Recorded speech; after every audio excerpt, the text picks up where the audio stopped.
I poured 30 years of my life into building an automated control matrix that was about to revolutionize the manufacturing industry, only to be fired just as the system went live. My name is Julian. I am 56 years old, and I spent the last 15 years as the lead systems architect at Vertex Manufacturing. We were a mid-sized industrial firm specializing in high-precision automotive components. My boss, Silas, was the newly appointed CEO. He was a man who believed that aggressive expansion and relentless cost-cutting could compensate for a complete lack of operational understanding. He inherited the position after the board decided they needed fresh blood, and his first target was my department. I had built the proprietary Vidian control matrix that kept our assembly lines running with zero downtime. It was a brutal 15 years. I worked 80-hour weeks. I missed weekend fishing trips, family barbecues, and quiet evenings. I sacrificed my health, living on cold coffee and stale sandwiches while debugging legacy code in a freezing server room. But I believed in what we were building. Silas, however, saw me as an expensive relic. He promised the board a modern, cloud-based revolution, one that conveniently required the exact system I had spent a decade perfecting. When the rumors of a massive factory overhaul began circulating, I thought my sacrifices were finally going to be recognized. Vertex was investing $4.5 million to upgrade the entire production floor, and the deal was centered entirely around my control matrix. I had spent 3 years preparing it for this exact scale, debugging it during sleepless nights. I was exhausted but exhilarated. Then the email arrived. It was 2 in the morning on a Tuesday.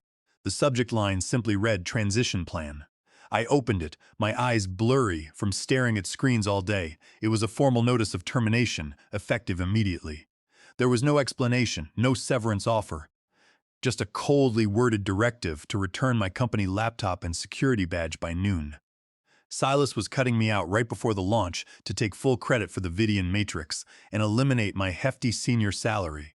I sat in the dim light of my home office, the hum of my servers the only sound in the room. I did not feel angry at first. I felt a profound, hollow emptiness. The betrayal was so absolute, so meticulously timed, that it bypassed rage and went straight to shock. I pulled up my employment contract, the one I had signed 15 years ago. It was standard boilerplate, but I had insisted on one specific clause regarding intellectual property developed outside of company resources and hours. The previous CEO had waved it off back then, too desperate for my expertise to argue. Silas assumed, like all arrogant men, that he held all the cards, but he did not know about the patent. The next morning I packed a small box with my personal items, a framed photo of my vintage car, a few specialized mechanical keyboards, and a customized coffee mug that Elias, my oldest friend, had given me. Elias was a senior mechanical engineer who had left Vertex 3 years prior, unable to stomach the toxic management style that was creeping into the company. I walked into the office, the atmosphere thick with forced ignorance. My colleagues averted their eyes. Some of them knew, most of them suspected. Nobody wanted to catch the contagion of my termination. I placed my laptop and security badge on the human resources manager's desk. He looked uncomfortable, muttering a rehearsed script about company restructuring. I just nodded and walked out. The moment I stepped out of the building, my phone buzzed. It was Silas. I let it go to voicemail. He left a message dripping with faux sympathy, saying it was a tough decision but necessary for the company's new direction. He even had the gall to suggest we grab a beer sometime to discuss consulting opportunities at a reduced rate. I saved the voicemail. It would be highly useful later. I drove to a quiet diner downtown and opened my personal laptop. I navigated to the United States Patent and Trademark Office database. There it was, clear as day. Patent number 9,245,812. A novel method for ultra-low latency industrial machinery synchronization. The core technology that made the Vidian control matrix functional. The inventor listed was Julian, not Vertex Manufacturing, me. I had filed it independently 3 years ago. The development had been done entirely on my own equipment, on my own time, strictly adhering to the carve-out in my employment contract. I had paid the filing fees out of my own pocket. It was legally, unequivocally mine. Vertex had been using it under a revocable, implied license, simply because I allowed it while I was an employee. The moment Silas fired me, That implied license vanished into thin air. They were now using my intellectual property illegally. Furthermore, they had just invested $4.5 million to implement a system they did not even legally own. The sheer hubris of Silas's plan was staggering. He had assumed that because I was a quiet, older engineer, I lacked the teeth to defend myself. He thought I was just an old-fashioned code monkey who would quietly fade into retirement. But he fundamentally misunderstood the nature of the people who build the infrastructure of the world. We do not just write code. We architect systems. We anticipate failure points. We build redundancies. And when it comes to our own livelihoods, we ensure that the most critical fail-safe is entirely within our control. Silas was about to learn a very expensive lesson in intellectual property law, and I was going to be the one to teach it to him. My silence was not submission. It was the quiet calculation of a man preparing to drop a legal anvil on a house of cards. The game had just begun. I called Simon, a corporate litigator I had met through Elias years ago. Simon was sharp, ruthless, and had a deep disdain for corporate executives who abused their power. We met in his office later that afternoon. I laid out the entire situation, the emails, the employment contract, the patent filing, and the impending $4.5 million factory overhaul. Simon reviewed the documents, his expression unreadable, as he flipped through the pages of technical specifications and legal jargon. After 30 minutes of intense scrutiny, he looked up, a predatory smile forming on his lips. He leaned back in his leather chair and steepled his fingers. "They have not just made a mistake, Julian," he said, his voice calm but laced with anticipation. "They have committed corporate suicide." Simon explained the legal leverage we held. Under Title 35 of the United States Code, Section 271, anyone who makes, uses, offers to sell or sells any patented invention without authority infringes the patent. Vertex was actively infringing on my intellectual property the moment my termination was finalized. More importantly, their massive operational upgrade was built on a foundation of stolen technology. We drafted a cease and desist letter, but we did not send it to Silas immediately. That would give him time to panic and scramble for a workaround, although I knew there was no technical workaround for my Vidian control matrix. Instead, we aimed higher and waited for the perfect moment. We prepared a formal notice of patent infringement, including certified copies of the patent and my employment contract, ready to be deployed when it would cause the most systemic disruption. For the next 48 hours, there was silence from my end. I spent the time organizing my personal servers, reviewing my code architecture, and preparing for the inevitable storm. Elias came over with craft beer and smoked brisket, laughing uncontrollably when I told him what Simon and I had orchestrated. "You basically planted a digital bomb in their boardroom and walked away." Elias chuckled, shaking his head in disbelief. "Silas is going to completely lose his mind when the servers lock him out." Elias was right.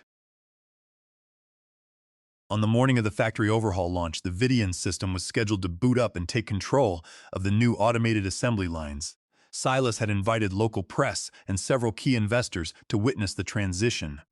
He was ready to bask in the glory of modernization. But the launch did not go as planned. The moment the production terminal hit run, the screens flashed blue. A system lockdown sequence initiated. Error code 204B flashed across every monitor on the factory floor. License validation failed. System authority null. In a matter of 90 seconds, the entire production schedule was halted. The inventory database was locked behind recursive shell commands that made manual recovery impossible. Machines that had just been humming with potential now sat cold and silent. The factory floor was paralyzed. Silas was pulled out of his press briefing by a frantic floor manager. He rushed to the control room, demanding answers from the junior engineers who had replaced me. They were clueless.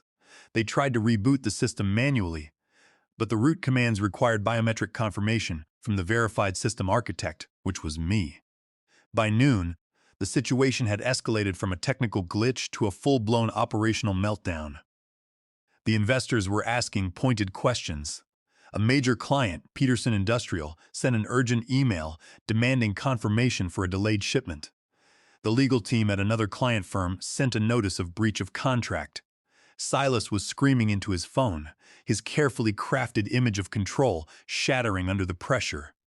That was when the letter arrived by certified courier. It was hand-delivered to the reception desk, directly addressed to the board of directors, bypassing Silas entirely. The 8-page document from Simon's firm outlined the patent infringement in unflinching legal precision.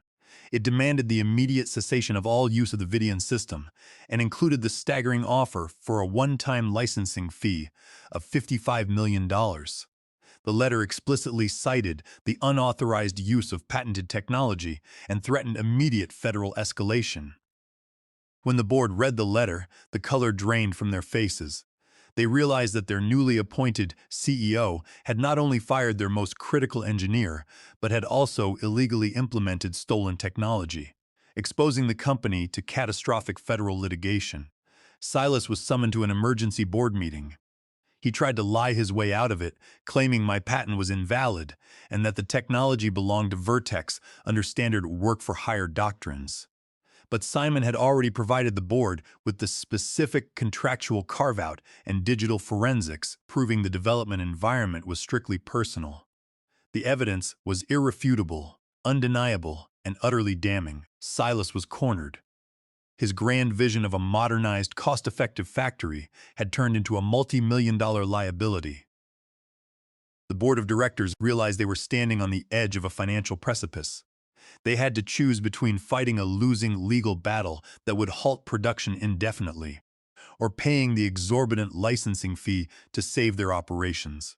Silas's arrogance had blinded him to the actual value of the people who kept the lights on. He had treated me like a disposable asset, failing to recognize that I held the keys to the entire kingdom. As I sat in my home office, watching the local news report on the sudden operational halt at Vertex Manufacturing, I felt a deep sense of vindication. The law, when applied with precision and patience, was the ultimate equalizer. The trap had sprung, and Silas was caught right in the middle of it, suffocating under the weight of his own incompetence. The fallout inside Vertex Manufacturing was swift and utterly catastrophic. The board of directors, men and women who usually concern themselves only with quarterly projections and golf handicaps, were now staring down the barrel of a federal lawsuit that could bankrupt the entire enterprise. They demanded a comprehensive explanation from Silas, who was rapidly running out of scapegoats. He attempted to shift the blame to the legal department, claiming they should have vetted my employment contract more thoroughly.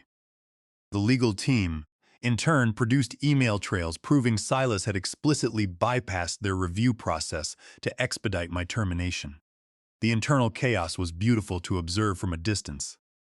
Within 24 hours of the system lockdown, my phone began ringing. The caller identification showed Vertex Innovations, the parent holding company. I ignored it. Then came the frantic emails from Silas, begging me to answer the phone.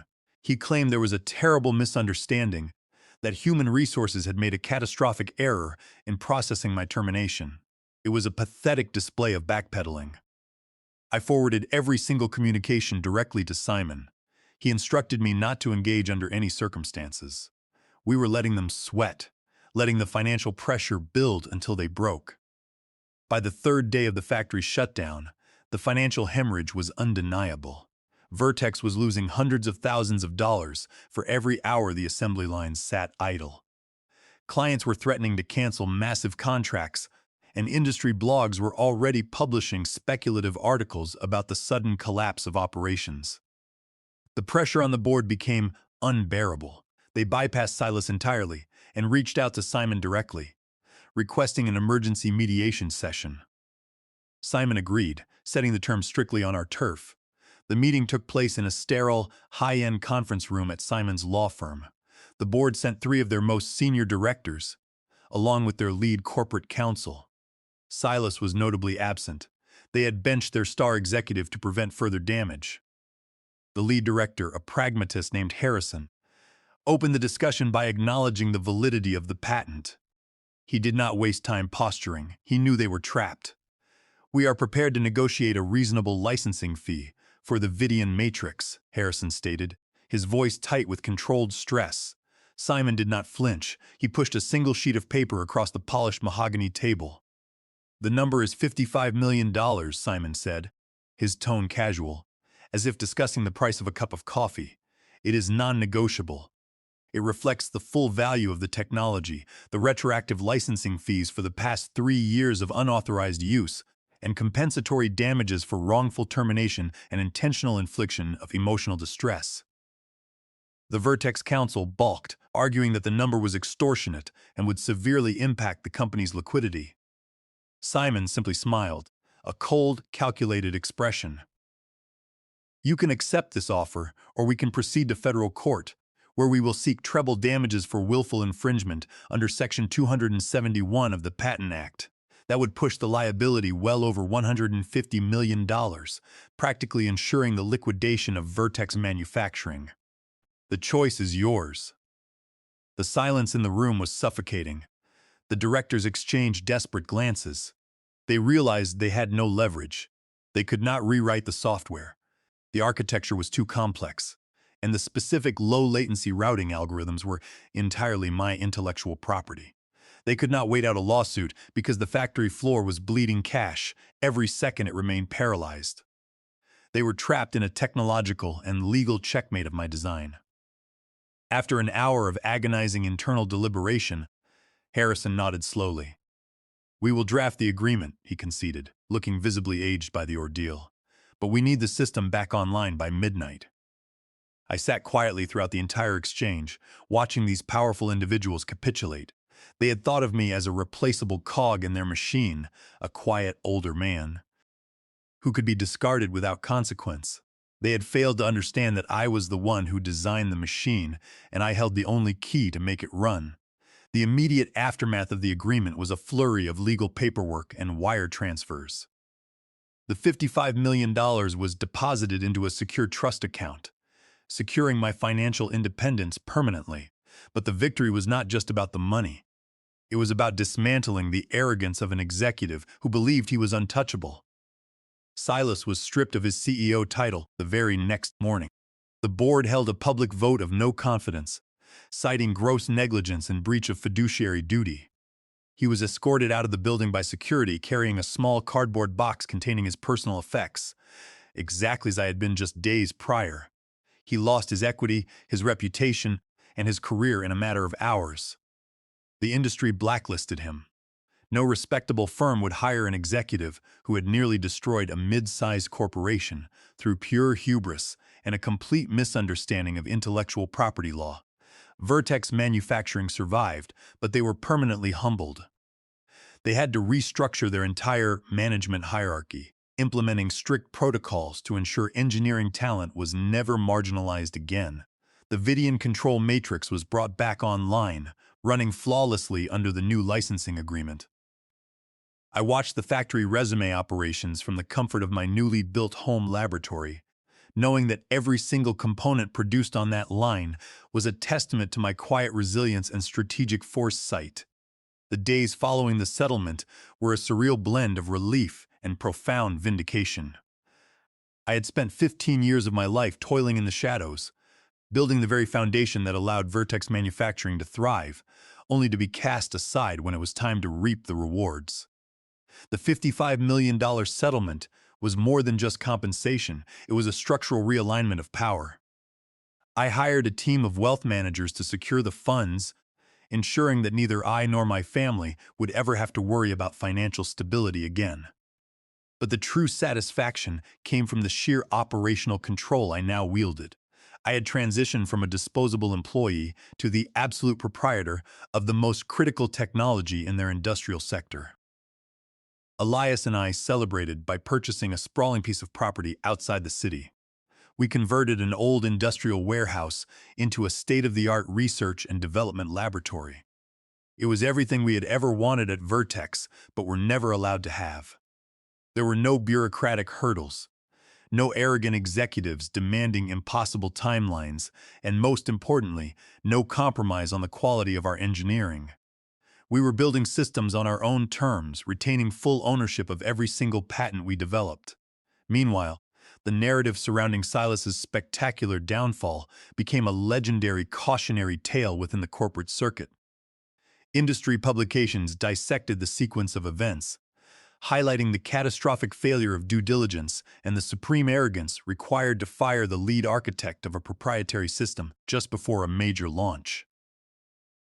Silas attempted to rebrand himself as a strategic management consultant, launching a flashy website and a series of aggressive networking campaigns.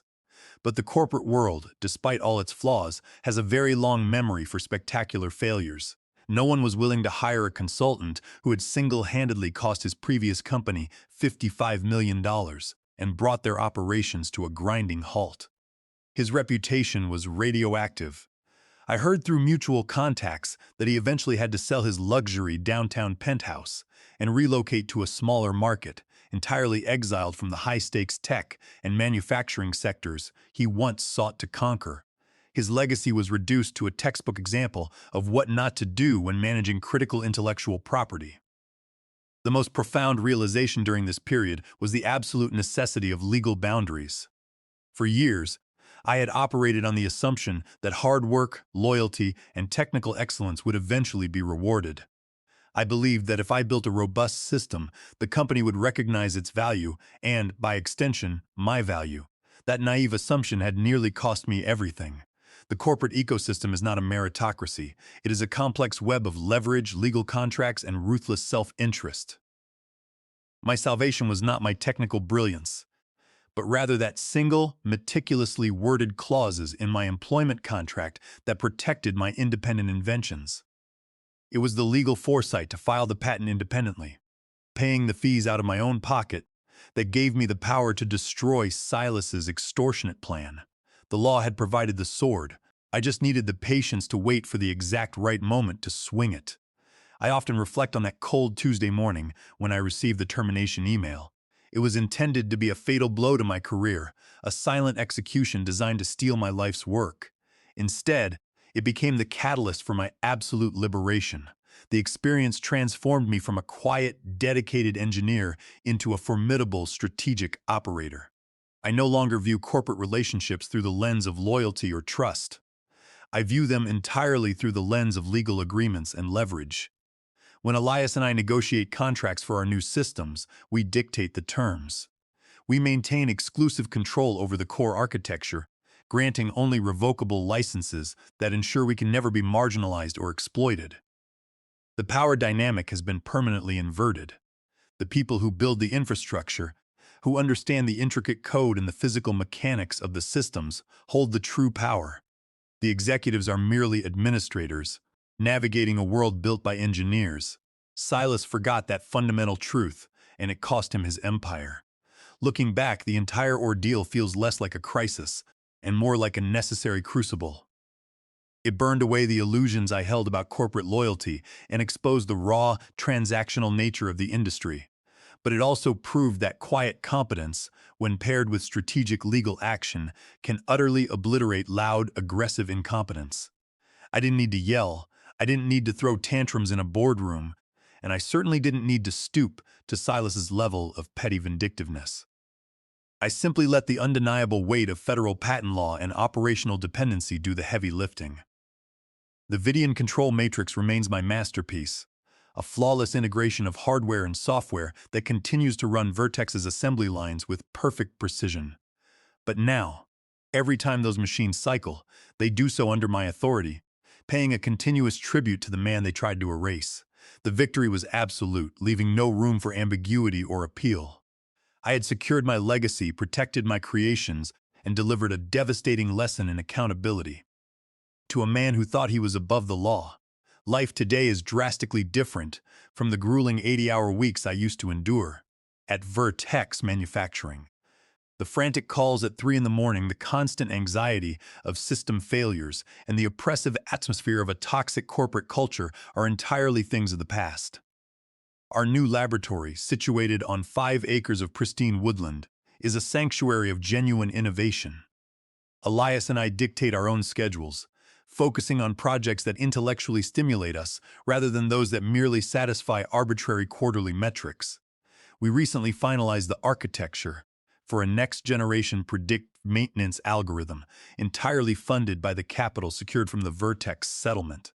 We own the patents outright, properly filed and bulletproof by Simon's legal team. When companies approach us for integration, they do so knowing that we hold all the cards. We do not sell our technology.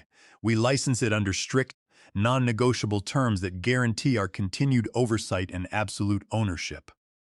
The air out here is cleaner, the stress is non-existent, and the satisfaction of building systems strictly on our own terms is a daily reward.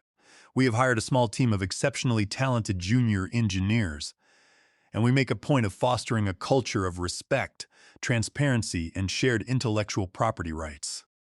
We are proving every day that you can build world-class industrial technology without resorting to the exploitative, high-pressure tactics favored by executives like Silas. The contrast between my current reality and Silas's fate is a stark reminder of the ultimate consequences of hubris. I occasionally receive updates about his struggles from former colleagues who still navigate the corporate trenches. He recently attempted to secure a lower-level management position at a regional logistics firm, a massive downgrade from his previous aspirations of commanding a global manufacturing empire. Even that opportunity evaporated when the hiring committee conducted a basic background check and discovered the trail of legal devastation he left at Vertex. He is a pariah in the industry, permanently marked by his catastrophic miscalculation. It is a fitting end for a man who believed that employees were nothing more than disposable line items on a spreadsheet. He tried to build a kingdom by stealing the foundation I had meticulously laid, and in the end, he was crushed by the very structure he sought to control. It is difficult to feel pity for someone whose entire methodology was built on intimidation and theft.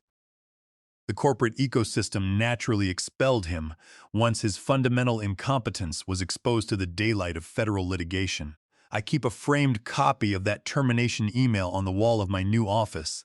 It sits right next to the original patent certificate for the Vidian control matrix.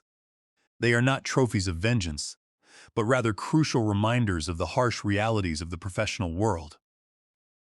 They remind me that trust must always be verified by legal contracts, that loyalty is rarely reciprocated by corporate entities, and that the ultimate defense against exploitation is unimpeachable ownership of your intellectual property. I look at those documents, and I feel a profound sense of peace. I survived the worst betrayal of my professional life not by matching Silas's aggression, but by fundamentally outmaneuvering him.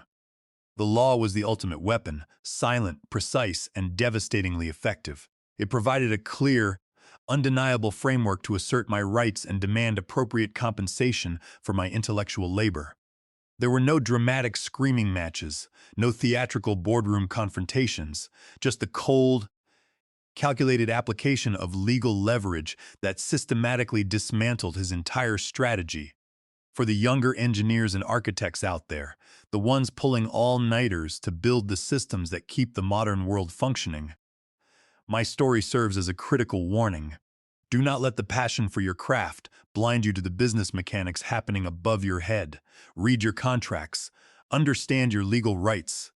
If you build something revolutionary, ensure that the ownership is clearly defined and legally protected before you ever deploy it on a company server. The corporate world is filled with executives like Silas, men who will gladly take credit for your genius and discard you the moment you become inconvenient. You cannot control their greed, but you can absolutely control the leverage you hold against it. Build your fail-safes. Document your independent work, and never, under any circumstances, hand over the keys to the kingdom without securing the locks first. The value of your work is intrinsic, but the protection of your work requires deliberate, strategic action. My name is Julian. I am 56 years old, and I am the sole proprietor of the Vidian control matrix.